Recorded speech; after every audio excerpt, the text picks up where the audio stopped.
안녕하세요, 여러분. 혹시 이런 경험 있으신가요? 아침에 일어나서 화장실 가려고 하는데 다리에 힘이 없어서 하고 당황했던 적 말입니다. 아니면 시장에서 무거운 쌀포대를 들려고 했는데 예전처럼 쉽게 들리지 않아서 깜짝 놀랐던 적이요. 더 당황스러운 건 이겁니다. 20년 전만 해도 계단 2개씩 뛰어 올라갔는데 지금은 한 계단씩 올라가면서도 후우하고 숨을 고르고 있는 자신을 발견할 때죠. 그런데 정말 놀라운 사실이 있습니다. 똑같은 나이인데도 어떤 분은 계단을 쌩쌩 올라가시고 어떤 분은 한 계단 올라갈 때마다 숨을 고르십니다. 도대체 이 차이가 뭘까요? 특별한 운동을 더 많이 해서일까요? 아니면 비싼 영양제를 드셔서일까요? 아닙니다. 정답은 바로 먹는 방법에 있었습니다. 오늘 제가 여러분께 공개할 내용은 정말 간단합니다. 3가지 길 중에서 딱 하나만 선택해서 7일만 실천하면 되는 방법입니다. 그런데 이 방법을 실천한 분들이 공통적으로 하시는 말이 있습니다. 아, 이런 게 있었구나. 왜 진작 몰랐을까? 그 비밀을 지금부터 차근차근 공개해드리겠습니다. 하지만 잠깐, 영상 마지막 3분에 가장 중요한 황금 타이밍에 대한 비밀이 숨어 있으니까 꼭 끝까지 봐주시기 바랍니다. 이 타이밍을 놓치면 같은 음식을 먹어도 효과가 절반으로 줄어들 수 있거든요. 먼저 왜 이런 이야기를 드리는지부터 말씀드리겠습니다. 여러분, 거울을 보세요. 20년 전 사진과 비교해 보시면 어떠십니까? 얼굴만 봐도 뭔가 달라진 게 보이시죠? 그런데 사실 가장 큰 변화는 보이지 않는 곳에서 일어나고 있었습니다. 세계보건기구에서 발표한 충격적인 자료가 있습니다. 40세 이후부터는 해마다 근육량이 약 1%씩 감소한다는 것입니다. 1%쯤이야 하고 생각하실지 모르지만 이게 무슨 의미인지 아십니까? 50세가 되면 이 속도가 더 빨라져서 매년 1.5%에서 2%씩 줄어듭니다. 60세가 되면 2.5%까지 올라갑니다. 간단히 계산해보면 60세에는 40세 때보다 근육량이 20% 이상 줄어든다는 뜻입니다. 더 구체적으로 말씀드리면 이건 팔뚝 둘레로 치면 3에서 4cm, 허벅지 둘레로는 5에서 6cm가 줄어드는 것과 같습니다. 숫자로만 들으면 별것 아닌 것 같지만 실제로는 엄청난 변화입니다. 그런데 여기서 첫 번째 궁금증을 던져드리겠습니다. 왜 어떤 사람은 80세가 되어도 꿋꿋한 걸까요? 그 비밀을 잠시 후에 공개하겠습니다. 이게 단순히 숫자의 문제가 아닙니다. 실제로 우리 삶에 어떤 변화를 가져올까요? 첫 번째, 넘어지기 쉬워집니다. 질병관리청에서 조사한 자료를 보니까 정말 놀라웠습니다. 65세 이상 어르신들의 낙상 사고 중 무려 73%가 근육량 부족과 직접적인 관련이 있다는 것입니다. 다리 근육이 약해지면 균형을 잡기 어려워지고 발목 근육이 약해지면 작은 턱에도 걸려 넘어집니다. 그리고 한번 넘어지면 회복이 예전 같지 않습니다. 골절이라도 되면 몇 달씩 누워 있어야 하고 그러면 근육량은 더욱 빠르게 줄어들죠. 두 번째는 면역력 저하입니다. 이건 많은 분들이 모르시는 사실인데 근육은 우리 몸의 면역 공장입니다. 미국 국립보건원의 연구에 따르면 근육량이 줄어들면 감염에 대한 저항력도 함께 떨어진다고 합니다. 감기에 걸렸을 때 예전보다 오래 끓거나 작은 상처가 잘 낫지 않는 것도 이 때문일 수 있습니다. 특히 요즘 같은 시기에는 더욱 중요한 문제가 되고 있습니다. 세 번째는 대사 저하입니다. 근육은 가만히 있어도 칼로리를 소모하는 조직입니다. 근육이 줄어들면 기초 대사율이 떨어져서 같은 양을 먹어도 살이 찌기 쉬워지고 반대로 힘은 없어집니다. 그래서 나이 들어서 그런가 보다 하고 넘기기 쉽지만 사실은 근육량 때문일 가능성이 높습니다. 네 번째는 일상생활의 어려움입니다. 병뚜껑을 따기 어려워지고 높은 곳에 있는 물건을 내리기 힘들어지고 무거운 물건을 들기 어려워집니다. 이런 것들이 하나하나 쌓이면서 삶의 질이 떨어지게 됩니다. 그런데 잠깐, 여기서 두 번째 궁금증입니다. 같은 음식을 먹어도 왜 어떤 사람은 근육이 잘 만들어지고 어떤 사람은 그렇지 않을까요? 그 답은 잠시 후에 공개하겠습니다. 하지만 여기서 희망적인 소식이 있습니다. 메이오 클리닉의 최신 연구 결과에 따르면 70세, 80세가 되어도 적절한 방법으로 식사하면 근육량을 유지하고 심지어 늘릴 수도 있다는 것입니다. 그 방법이 바로 오늘 제가 말씀드릴 세 가지 길입니다. 그럼 본격적으로 들어가 보겠습니다. 먼저 왜 기존의 방법들이 잘 안 됐는지부터 이해해야 합니다. 첫 번째 원리입니다. 많은 분들이 단백질을 많이 먹어야 한다는 걸 아시지 않습니까? 그래서 고기를 더 먹으려고 노력하십니다. 하지만 결과는 별로 달라진 게 없습니다. 왜 그럴까요? 50세가 넘으면 우리 몸의 소화 시스템이 변합니다. 위산 분비량이 20에서 30% 줄어들고 소화 효소의 활성도도 떨어집니다. 장에서 영양소를 흡수하는 능력도 예전만 못하고요. 그래서 같은 양의 고기를 먹어도 실제로 우리 몸에서 사용할 수 있는 단백질은 훨씬 적습니다. 젊었을 때는 스테이크 100g을 먹으면 90g을 흡수할 수 있었다면 지금은 60에서 70g 정도밖에 흡수하지 못한다는 것입니다. 실제로 40년 넘게 환자분들을 진료하다 보면 열심히 고기를 드시는데도 근육량이 늘지 않는다고 하시는 분들이 정말 많습니다. 이유가 바로 여기에 있습니다. 그래서 메이오 클리닉의 영양학 전문가들은 나이가 들수록 무엇을 먹느냐보다 어떻게 먹느냐가 더 중요하다고 강조합니다. 딱딱한 고기보다는 부드러운 달걀, 두부, 요거트 같은 것들이 소화하기 쉽고 흡수도 잘 되거든요. 이게 바로 첫 번째 비밀입니다. 두 번째 원리입니다. 두 끼나 세 끼만 먹는 기존 방식의 문제점을 아십니까? 한 번에 많은 양의 단백질을 먹으면 우리 몸에서 다 처리하지 못합니다. 특히 나이가 들수록 이런 현상이 더 심해집니다. 최근 영양학 연구에서 정말 놀라운 사실이 밝혀졌습니다. 한 번에 50g의 단백질을 먹는 것보다 25g씩 두 번 나누어 먹는 것이 근육 합성에 무려 40% 더 효과적이라는 것입니다. 왜 그럴까요? 우리 근육은 꾸준한 자극을 좋아합니다. 한 번에 많이 주는 것보다 조금씩 자주 주는 게 더 효과적이라는 뜻입니다. 예를 들어 설명해 드리겠습니다. 화분에 물을 줄 때 한 번에 많이 주면 흘러넘치죠. 하지만 조금씩 자주 주면 뿌리가 골고루 흡수합니다. 우리 몸의 단백질 흡수도 마찬가지입니다. 그래서 제가 권하는 방법은 하루 4에서 5회로 나누어서 먹는 것입니다. 그럼 더 번거로워지는 거 아닌가요? 라고 하실 텐데 오히려 더 간단해집니다. 왜냐하면 한 번에 먹는 양이 적어지니까 부담이 덜하거든요. 세 번째 원리입니다. 많은 분들이 모르시는 사실이 하나 있습니다. 나트륨을 많이 섭취하면 근육 만드는 게 어려워진다는 것입니다. 왜 그럴까요? 나트륨이 많으면 몸이 붓습니다. 그러면 혈액순환이 나빠지고 근육으로 가야 할 영양소들이 제대로 전달되지 않습니다. 또한 신장에 부담을 줘서 단백질 대사에도 악영향을 미칩니다. 세계보건기구에서는 하루 나트륨 섭취량을 2000mg 이하로 권하고 있습니다. 이는 소금으로 치면 차숟가락 1개 정도인데 우리나라 사람들의 평균 섭취량은 이에 2배가 넘습니다. 실제로 환자분들에게 나트륨 섭취를 줄여보라고 하면 2에서 3주 후에 몸이 가벼워졌다, 부종이 줄었다고 말씀하시는 분들이 많습니다. 그래서 간을 싱겁게 하는 것만으로도 근육 만들기에 큰 도움이 됩니다. 네 번째 원리입니다. 물을 충분히 마시는 것도 정말 중요합니다. 많은 분들이 물은 그냥 갈증 해소용 정도로 생각하시는데 사실 근육 만들기의 핵심입니다.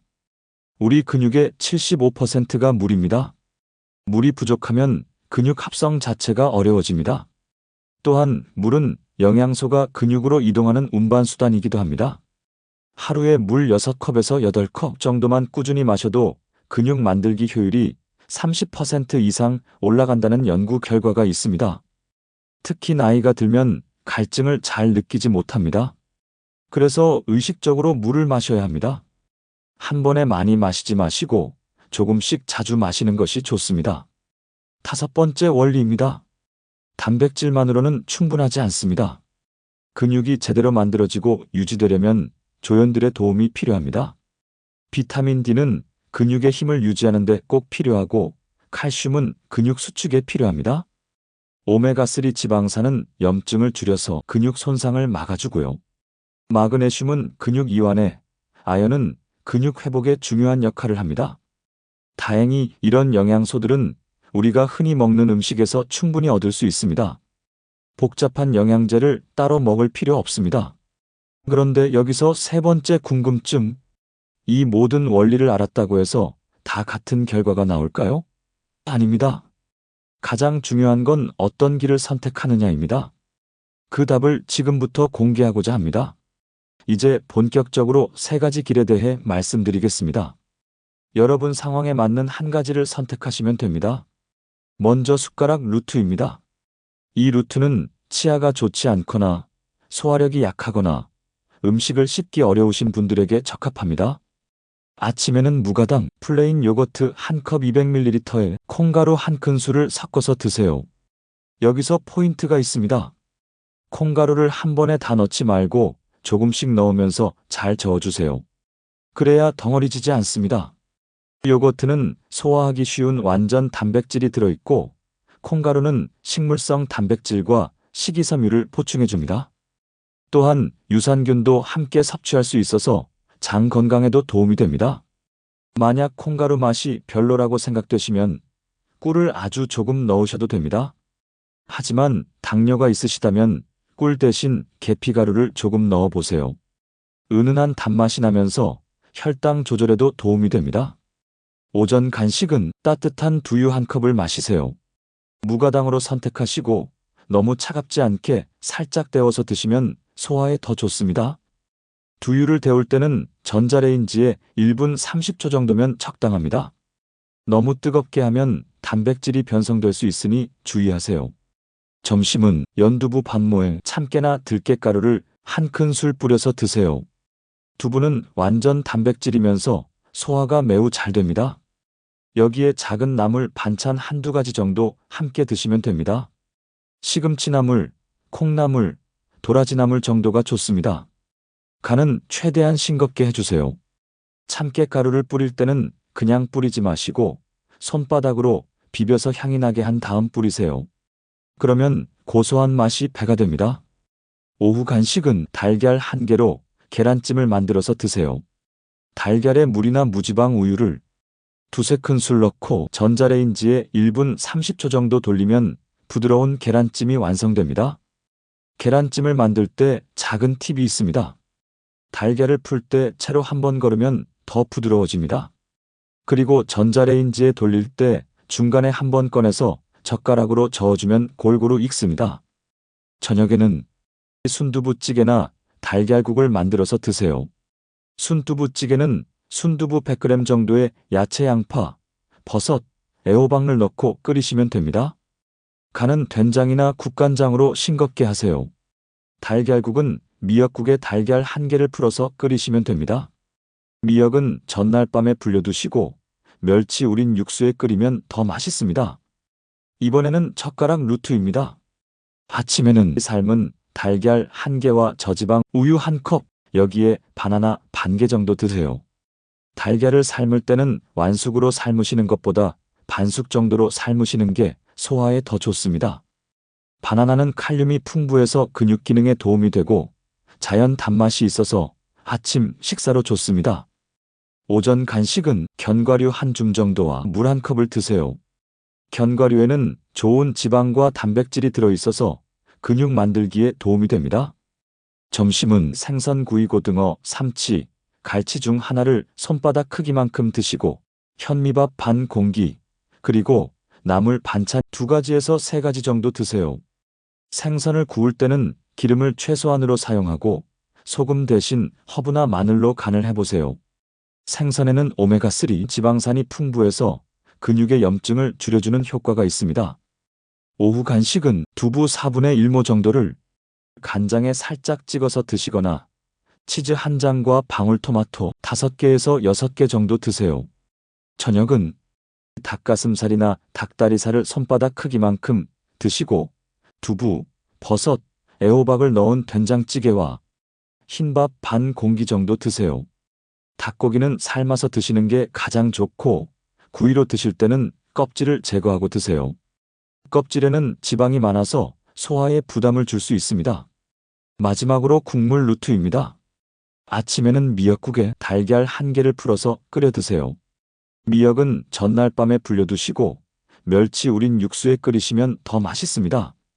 간은 국간장으로 최대한 싱겁게 해주세요. 미역에는 요오드와 칼슘이 풍부해서 근육과 뼈 건강에 도움이 됩니다. 오전 간식은 따뜻한 보리차나 현미차 1컵과 함께 두부 1조각 정도 드세요. 점심은 순두부찌개를 만드는데 순두부 150g 정도에 버섯, 양파, 대파를 넣고 끓이세요. 여기서 중요한 건 간을 정말 싱겁게 하는 것입니다. 김치를 넣고 싶으시면 김치를 먼저 물에 한번 헹궈서 염분을 줄인 다음 사용하세요. 김치의 발효 성분은 장 건강에 도움이 되지만 나트륨이 많아서 주의가 필요합니다. 오후 간식은 콩나물국이나 무국을 끓여서 1그릇 정도 드세요. 여기에 달걀 1개 정도 풀어 넣으시면 더 좋습니다. 콩나물에는 아미노산이 풍부해서 근육 합성에 도움이 되고 무에는 소화 효소가 들어있어서 소화를 도와줍니다. 저녁에는 닭고기나 생선을 우린 맑은 국물에 야채무, 양파, 대파를 넣고 끓여서 드세요. 고기나 생선은 건져내서 따로 드시고 국물 위주로 드시면 됩니다. 닭고기 우린 국물은 정말 좋습니다. 닭 1마리를 물에 넣고 2시간 정도 끓이면 진한 국물이 나옵니다. 이 국물을 냉장고에 보관해 두시고 매일 데워서 드시면 됩니다. 그런데 잠깐, 여기서 4번째 궁금증입니다. 3가지 루트를 다 알았는데 도대체 어떤 걸 선택해야 할까요? 그리고 선택 후에도 실패하지 않는 비법이 있을까요? 그 답을 잠시 후에 공개하겠습니다. 어떤 루트를 선택하시든 꼭 지켜야 할 것들이 있습니다. 물은 하루 6컵에서 8컵 정도 드시고 한 번에 많이 드시지 마시고 조금씩 자주 드세요. 아침에 일어나서 따뜻한 물 1잔, 식사 전후에 1잔씩 이렇게 나누어서 드시면 됩니다. 기름은 하루 티스푼 2개 정도만 사용하세요. 올리브 오일이나 들기름이 좋습니다. 참기름도 좋지만 향이 강해서 적당히 사용하세요. 소금은 정말 최소한으로만 사용하시고 대신 마늘, 생강, 허브, 후추 같은 향신료를 활용해 보세요. 처음에는 싱거워서 힘드시겠지만 2주에서 3주 지나면 적응하실 것입니다. 식사 시간을 규칙적으로 지키세요. 우리 몸이 리듬을 기억해서 소화효소 분비도 그에 맞춰서 됩니다. 잠깐, 여기서 구독과 좋아요 버튼 한번 눌러주세요. 더 많은 분들이 이런 유용한 정보를 보실 수 있도록 도움을 주시면 정말 감사하겠습니다. 그리고 알림 설정도 해두시면 새로운 건강 정보를 가장 먼저 받아보실 수 있습니다. 40년 넘게 진료하면서 환자분들이 가장 많이 하신 질문들을 정리해봤습니다. 첫 번째 질문입니다. 씹기가 너무 어려운데 어떻게 해야 하나요? 치아가 좋지 않거나 잇몸에 문제가 있어서 씹기 어려우시다면 무조건 숟가락 루트나 국물 루트를 선택하세요. 억지로 딱딱한 음식을 드시려고 하지 마십시오. 요거트, 두부, 달걀찜, 순두부 같은 부드러운 음식들도 충분히 좋은 단백질 공급원입니다. 그리고 한 가지 팁을 드리겠습니다. 음식을 더 부드럽게 만들고 싶으시면 믹서기를 활용해 보세요. 삶은 야채나 과일을 갈아서 스무디로 만들어 드시면 영양소는 그대로 유지하면서 먹기는 훨씬 쉬워집니다. 만약 삼키는 것도 어려우시다면 이건 의료진과 상담을 받아보시는 것이 좋습니다. 두 번째 질문입니다. 당뇨가 있는데 괜찮을까요? 당뇨 환자분들을 많이 진료해봤는데 몇 가지만 주의하시면 충분히 실천하실 수 있습니다. 첫째, 무가당 제품만 선택하세요. 요거트도 무가당 플레인으로, 두유도 무가당으로 드세요. 둘째, 과일은 하루에 사과 반 개나 귤 1개 정도만 드시고 가능하면 식사 후에 드세요. 셋째, 식사 후에는 10에서 15분 정도 가볍게 산책하시는 것이 혈당 조절에 큰 도움이 됩니다. 그리고 혈당 측정을 꾸준히 하시면서 어떤 음식이 혈당을 많이 올리는지 파악해 보세요. 개인차가 있거든요. 세 번째 질문입니다. 혈압약을 먹고 있는데 문제 없을까요? 혈압약을 드시는 환자분들에게는 특히 나트륨 조절이 중요합니다. 이 프로그램에서 권하는 대로 간을 싱겁게 하시는 것은 혈압에도 도움이 됩니다. 그리고 충분한 수분 섭취도 혈압 조절에 좋고요. 다만 칼륨이 많은 음식 바나나, 토마토, 감자 등은 혈압약의 종류에 따라 조절이 필요할 수 있습니다. 담당 의사 선생님과 상의해 보시는 것이 좋겠습니다. 네 번째 질문입니다. 신장이 좋지 않은데 단백질을 많이 먹어도 될까요? 신장 질환이 있으신 분들은 단백질 섭취량 조절이 필요할 수 있습니다. 일반적으로 경미한 신장 기능 저하가 있으시다면 하루 단백질 섭취량을 체중 1kg당 0.8g 정도로 제한하는 경우가 많습니다. 예를 들어 체중이 60kg이시라면 하루 48g 정도인데 이는 달걀 8개 정도의 양입니다. 이 정도면 제가 권하는 프로그램 정도는 충분히 실천하실 수 있습니다. 하지만 개인차가 있으니까 반드시 담당 의사 선생님과 상의해서 적절한 섭취량을 정하시는 게 좋겠습니다. 질문 5. 언제부터 효과를 느낄 수 있나요? 이건 정말 많이 받는 질문입니다. 환자분들마다 다르지만 보통 이런 순서로 변화를 느끼실 수 있습니다. 일주일 후 소화가 편해지고 속이 더부룩한 느낌이 줄어듭니다. 2-3주 후 몸이 가벼워지는 느낌을 받고 아침에 일어나기가 조금 더 수월해집니다. 1-2개월 후 계단 오르기가 조금 더 쉬워지고 물건 들기가 덜 힘들어집니다. 3-6개월 후 근육량의 실제 변화를 체감하실 수 있습니다. 혈액 검사에서도 단백질 수치 개선을 확인할 수 있고요. 중요한 건 처음 1-2주 동안은 큰 변화를 기대하지 마시고 꾸준히 실천하는 것에 집중하세요. 질문 6. 운동을 전혀 할 수 없는데 음식만으로 효과가 있을까요? 물론 운동을 함께 하시면 더 좋지만 음식만으로도 분명히 효과가 있습니다. 특히 현재 근육량이 많이 부족하신 상태라면 올바른 영양 공급만으로도 상당한 개선을 보실 수 있습니다. 다만 최소한의 활동은 필요합니다. 침대에서 다리 들어 올리기, 의자에 앉아서 팔 운동하기, 이런 것들도 도움이 됩니다. 그리고 가능하다면 하루 10분이라도 집안에서 천천히 걸어 다니시는 것만으로도 큰 도움이 됩니다. 질문 7. 가격 부담이 있는데 더 저렴한 방법은 없을까요? 충분히 이해합니다. 그래서 제가 비싼 재료들은 최대한 피했습니다. 달걀, 두부, 콩가루, 우유 같은 것들은 비교적 저렴하면서도 좋은 단백질 공급원입니다. 특히 콩가루는 정말 경제적입니다. 1kg에 5,000원 정도인데 한 달 넘게 사용할 수 있습니다. 하루 비용으로 따지면 150원 정도밖에 안 됩니다. 달걀도 30개들이 한 판이 5,000원 정도니까 하루 2개씩 먹어도 300원 정도입니다. 이렇게 계산해보니 하루 1,000원 정도면 충분히 실천할 수 있을 것 같습니다. 실제로 이 방법을 실천하신 환자분들의 후기를 몇 개 소개해드리겠습니다. 김님 62세, 여성 처음에는 반신반의했는데 2주 만에 계단 오르기가 확실히 편해졌습니다. 6개월 후에는 20년 만에 처음으로 무릎 아픈 게 없어졌어요. 지금은 손자와 같이 산책도 다닙니다. 박님 58세, 남성 국물 루트로 시작했는데 3개월 만에 몸무게는 5kg 줄었는데 오히려 힘은 더 좋아졌습니다. 골프 칠 때도 예전처럼 멀리 날아가네요. 이님 65세, 여성 숟가락 루트로 1년째 하고 있습니다. 예전에는 장보기도 힘들었는데 지금은 20kg 쌀포대도 혼자 듭니다. 과학적 근거도 확실합니다. 국제영양학 저널 인터내셔널 저널 어브 누트리션의 2023년에 발표된 연구를 보면 50세 이상 성인 1200명을 대상으로 2년간 관찰한 결과 소화하기 쉬운 단백질을 소량씩 자주 섭취한 그룹이 기존 방식으로 먹은 그룹보다 근육량 유지율이 35% 높았다고 합니다.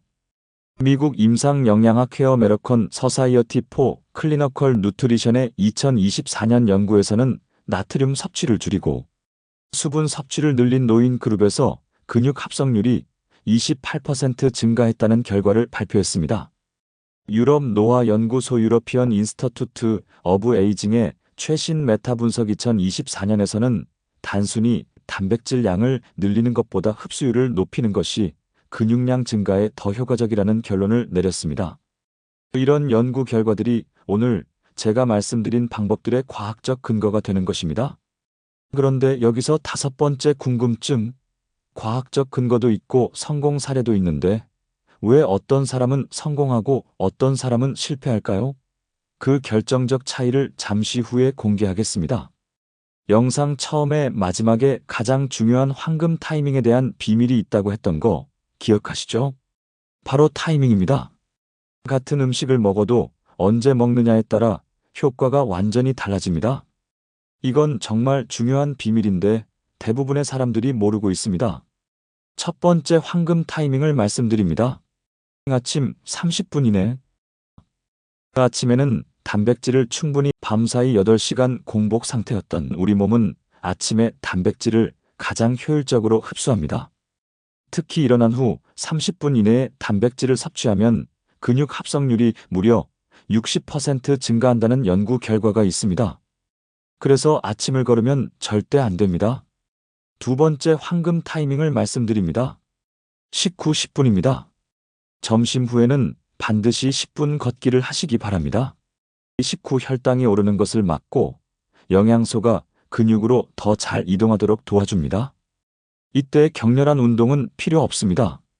그냥 집 앞을 천천히 산책하시거나 집 안에서 천천히 걸어 다니시기만 해도 됩니다. 세 번째 황금 타이밍을 말씀드립니다. 7시 전 마지막 식사입니다. 저녁을 늦게 먹으면 소화가 덜 되고 숙면에도 방해가 됩니다. 숙면이 안 되면 성장 호르몬 분비가 줄어져서 근육 회복도 잘 안 됩니다. 잠들기 2시간 전 마지막 식사. 이 시간을 지키시면 수면의 질이 확실히 달라집니다. 네 번째 황금 타이밍은 주 1회 자유식을 하는 것입니다. 일주일에 하루는 완전히 자유롭게 드세요. 이건 심리적인 부담을 줄여주고 오히려 장기간 지속할 수 있게 도와줍니다. 완벽주의는 지속의 적입니다. 80% 정도만 지켜도 충분한 효과를 볼 수 있습니다. 가장 중요한 것은 완벽을 추구하지 마시고 80% 정도만 지켜도 충분하다는 점입니다. 한 번에 모든 것을 바꾸려 하지 말고 하나씩 천천히 바꿔가세요. 주변 사람들에게 계획을 알리면 응원받아 성공률이 높아지고 실수해도 자책하지 말고 다음 끼니부터 다시 시작하시면 됩니다. 오늘 말씀드린 세 가지 길 중에서 여러분에게 맞는 하나를 선택해서 내일부터 시작해 보세요. 건강은 매일의 작은 선택이 쌓여서 만들어지는 것입니다. 구독과 좋아요, 알림 설정 꼭 해주시고 댓글로 어떤 루트를 선택하셨는지 알려주세요. 7일 후 변화도 공유해 주시면 감사하겠습니다. 중요한 주의사항을 말씀드리겠습니다. 당뇨, 신장질환, 심장질환이 있으시거나 현재 복용 중인 약물이 있으시다면 식단을 바꾸기 전에 담당 의사 선생님과 꼭 상의해 보세요. 여러분의 건강한 하루하루를 응원합니다. 다음 영상에서 또 만나요. 감사합니다.